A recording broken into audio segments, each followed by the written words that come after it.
They say on Twitter they would like to see me on here. I think you'd be great. There's a lot of niggas on here. Wait, stop, because you're not. All right, you about to make it a tough week next week. Slow down. Oh, yeah. No. Slow down. How does that seat feel? Does it feel comfortable? Yo. I'm asking Mark. No, what is he doing? Mark. What is he doing? Mark, stop. I'm making sure the chair is comfortable. Because she's from Philly, nigga. Watch your fucking self. I don't like that. Because sis, this seat feel great right here. So I'm just saying. Oh, shit. Right, Mona, right. Guys, you pay the Joe on the auxiliary cam so you can see him far away. Mark trying to set you up to be pinned against somebody. That's all. No, but this the thing though. Mona wanted to come here and meet Mel. Like what the fuck? Be clear. There's always Listen, we know that. First off, when I first came on, niggas seen it for us. They liked the flow of us sitting here, period. That's before 74 other niggas came. That's number one. Number two, they was already saying, yo, have Mona on. Then you have a woman, you have Melissa on. So, of course, now they're going to pin us. We are fucking opposite. That's not even fair. Like, that's not. I'm a comedian first. I'm a comic.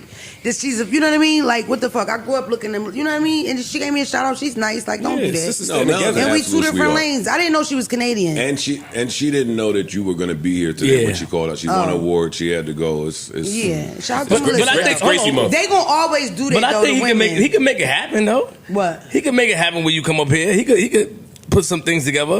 I think you belong up here. I think you'll be fire. What you got the budget? I'm about to be a whore. Nah, I like to see people shine. I think you fire. I'm gonna shine regardless. I appreciate you all gonna shine. Yeah, me too. Mona been shining. Me too. I'm shining while we sitting here. I'm almost golden dark. What's good, people? It's your boy The Kitchen. Now, it appears on this Patreon that a guest would indeed like Melissa Ford's spot. Now, this guest is called Don't Call Me White Girl, or other people know her as Mona, as she has a podcast and she's a comedian herself. She's quite funny, and this isn't actually the first time she's been on the pod before. She's been on the pod way back when it was just Ish, Ice and Joe.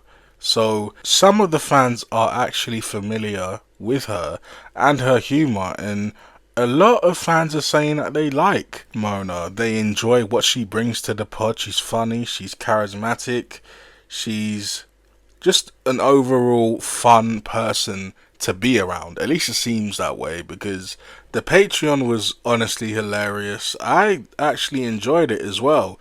And I'm not for new guests coming onto the pod. I'm not really a person that likes new faces on the pod.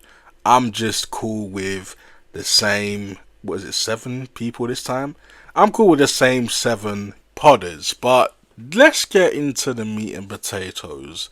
Mona said that she would actually like to be on the pod, and that she in fact wants to be on the pod with Mel, as she feels that they would get along. Now, I'm not sure if they would get along, to be honest, because Mel has been very adamant on multiple platforms that she wants to be the only female on that pod.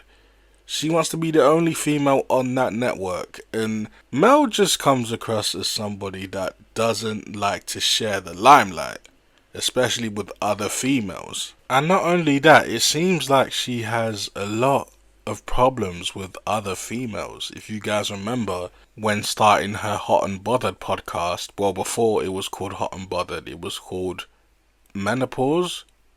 Was it called Menopause? Yeah, it was called Menopause. And for that show, she was going to have a co-host, and the co-host name was going to be S. Now, for some reason, they fell out, and Mel decided to do the pod on her own.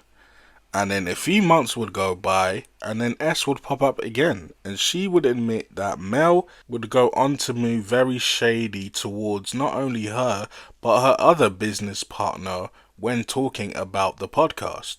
And if you guys didn't hear that, here it is. Well, first of all, it wasn't Melissa's fault. It wasn't her podcast. It was an idea that I came up with. I shared it with her, with another friend of mine, Tanya, and then I came up with the name. We didn't get to the contract. We didn't get to anything. She just started announcing it. And then basically when it's like, you know, it was my idea. I came up with the name. I trademarked it. And we've been working on it collectively. Like, it was supposed to be a partnership. And then it turned into the Menopod with Melissa Ford. And I'm just not with that. I don't care about being famous. That wasn't the point of the podcast. It was to share information. She just took it. I mean, it's obvious she wants her own show. So good luck to her. I wish her all the best. But yeah, it wasn't going to work out. We were given a contract. We were not cool with the contract. She said that was the wrong one. She was going to give us an updated version. And then we never spoke to her again. She never hit us back. And then, I had to send her an email to let her know that she can't use the name because I trademarked the name. And that was it. Like, I never heard from her. Next thing I know, she changed it to Hot and Bothered and was announcing it on the pod. Okay. Was it on the Joe Budden Network or was it your own thing? I have no idea. That's the thing is like I don't know what she was doing. She was handling certain things. I was handling certain things. And then Tanya was handling certain things. That's why it was a group collective. I mean, it just felt like she was just trying to do some shady shit. And that was it. And it was like we had a discussion. It was a partnership because there was stuff that was happening that I wasn't cool with. And I spoke up on it. And then, people just, it's like, it seems like Mel wants to be famous. I don't care about being famous. So if you're going to give me a contract, basically trying to take away my rights, trying to take my idea and run with it and make it yours. No, I'm not cool with that. That wasn't what we discussed.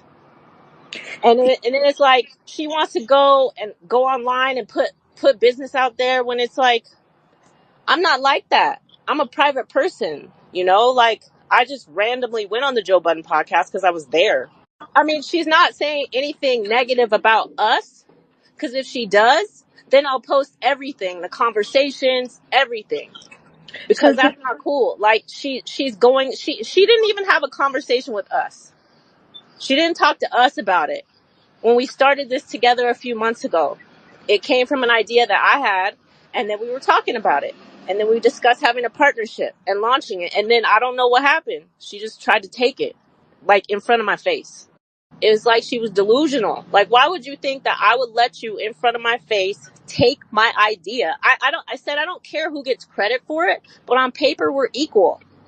I don't know what she did. I don't know if she got money for it. It seems like she did, but she didn't share that with us.